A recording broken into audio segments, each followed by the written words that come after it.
Bonsoir à tous. Je suis une passionnée de philosophie, je suis Célestine. Je vais vous proposer quelques astuces pour aborder l'épreuve de philosophie au baccalauréat. Je vais parler essentiellement du premier sujet, le sujet question. Le sujet est une interrogation et comme l'exercice de la dissertation l'indique, l'élève devra identifier le problème et tenter de le résoudre. Autrement dit, la dissertation philosophique est un exercice qui consiste à poser et à résoudre un problème. Pour tenter de résoudre ce problème, l'élève devra faire un travail préparatoire appelé le travail de compréhension. Pendant son travail de compréhension, il devra définir les concepts et expressions clés. Il devra reformuler le sujet. Il devra interroger les raisons cachées derrière la question qui a été posée. Pourquoi cette question a été posée? Qu'est-ce qu'on nous demande? Après avoir trouvé ces différentes raisons, l'élève devra rechercher les différentes idées de la dissertation, les idées qu'il utilisera dans son développement. Ensuite, l'élève devra élaborer un plan détaillé. Dans le plan détaillé, au brouillon, l'élève devra formuler la thèse, formuler l'argument et rechercher les illustrations. Après avoir élaboré son plan détaillé, qui se présentera comme ceci, thèse, argument, transition, antithèse, argument. Chaque thèse devra avoir au minimum 2 arguments. Maintenant, le plan de la rédaction est celui-là. Énonciation de la thèse, élucidation de la thèse, proposition du premier argument, explication de l'argument et illustration. Connecteur logique d'addition, deuxième argument, élucidation de l'argument et illustration.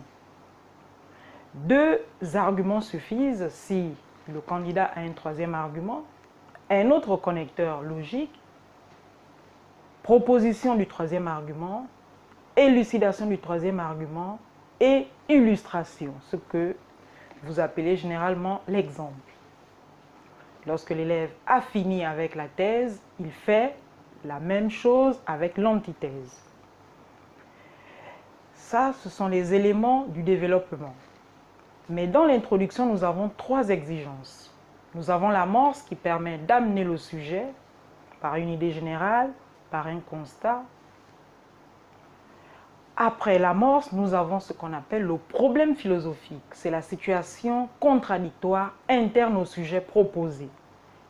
L'élève devra faire une objection à l'amorce, à ce qu'on appelle l'énoncé général. Ensuite, dire clairement quel est le problème soulevé par le sujet. Lorsqu'il a terminé la partie problème, il arrive à la problématique, qui est le cheminement que l'élève employera pour résoudre son problème dans le développement. La problématique est un ensemble de questions. Si l'élève opte pour le plan dialectique platonicien, la problématique aura 2 questions. La première question aura pour réponse la thèse, la deuxième question aura pour réponse l'antithèse. Si l'élève opte pour le plan dialectique hegelien, la problématique aura 3 questions. La première question aura pour réponse la thèse, la deuxième question aura pour réponse l'antithèse et la troisième question aura pour réponse la synthèse. La synthèse est une troisième thèse. Une thèse qui vient donner un autre avis issu des 2 avis contradictoires au départ. Lorsque l'élève a terminé avec les exigences de l'introduction, il devra aussi rechercher les exigences de la conclusion. Dans la conclusion, nous avons 2 exigences. Nous avons le bilan du développement et la réponse directe aux problèmes soulevés dans l'introduction. L'élève n'aura pas besoin de faire la question d'ouverture. S'il fait la question d'ouverture, cela suppose qu'il a encore quelque chose à dire. Il se limitera à sa réponse directe à la question.